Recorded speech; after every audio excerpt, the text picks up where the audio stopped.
Donc Yann Orlaret, je suis directeur scientifique du GRAM. GRAM est l'un des centres nationaux de création musicale du ministère de la Culture, qui est situé à Lyon. Et donc c'est le plus gros de ces centres.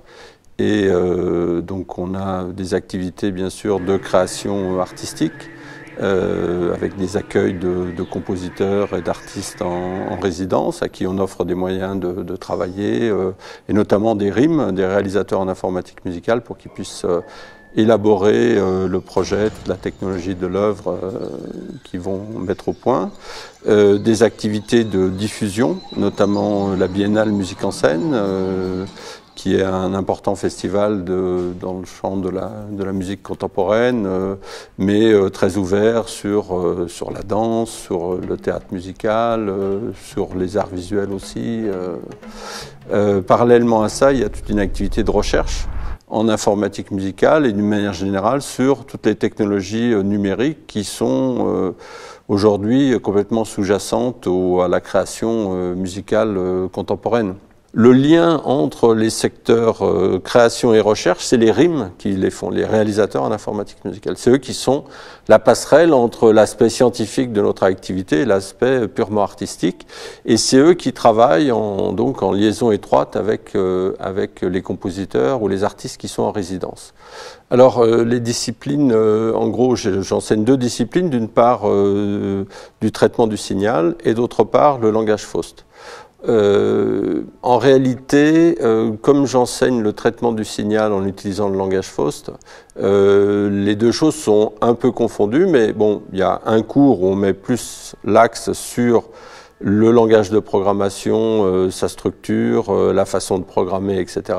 Et d'autre part, l'autre, on va mettre beaucoup plus l'axe sur la façon de programmer des effets, des procédés de synthèse. L'idée, juste peut-être ajouter ça, l'idée, c'est qu'ils voient le dessous des cartes, en quelque sorte. Bon, on est tous, il y a des plugins fantastiques, très efficaces, etc. Mais quand on est dans le champ de la création, eh bien, des fois, on ne se satisfait pas des plugins existants, même s'ils sont très bons, parce qu'on a envie de faire des choses très précises. Donc, Faust permet de faire ça. Et puis, là, ça va permettre de comprendre comment fonctionne une reverb, comment fonctionne un oscillateur. Dans un langage comme Max ou dans C-Sound, ces objets-là sont tout faits. Là, on va voir comment on les fabrique. Et du coup, comment on peut les fabriquer différemment, faire des choses différentes, etc. Voilà. Donc, on va dans le détail des choses. Contrairement aux autres masters, la particularité ici, c'est qu'on prend plutôt des étudiants qui ont un background de musiciens ou de musicologues. Donc des gens qui connaissent la musique, qui savent lire la musique, etc., mais qui ne sont pas forcément des informaticiens ou des scientifiques. Beaucoup n'ont pas forcément de formation scientifique. Donc ça, c'est, je pense, une des originalités de ce master. Il y a un métier qui se développe, qui est celui du sound processing et de la synthèse générative dans le domaine des jeux vidéo, par exemple. Donc je sais qu'il y a un certain nombre de RIM qui sont partis plutôt dans cette direction-là, donc faire du sound design procédural, notamment dans le domaine des jeux vidéo.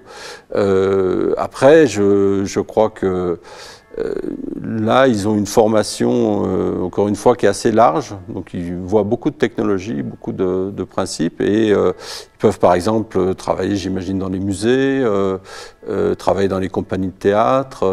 Voilà, c'est pas simplement informatique musicale. C'est une formation à la réalisation en utilisant toutes les technologies numériques, en quelque sorte, qui sont à leur disposition.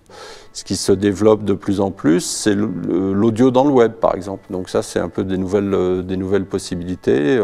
On sait faire maintenant des applications audio temps réel qui fonctionnent sous la forme de pages web, avec des technologies comme la Web Audio API, comme ASMJS, voilà, qui sont encore un peu balbutiantes, encore en cours de développement, mais qui sont très intéressantes. Donc j'imagine qu'il va y avoir aussi à terme des possibilités dans le domaine du web, dans l'intégration de l'audio dans le web.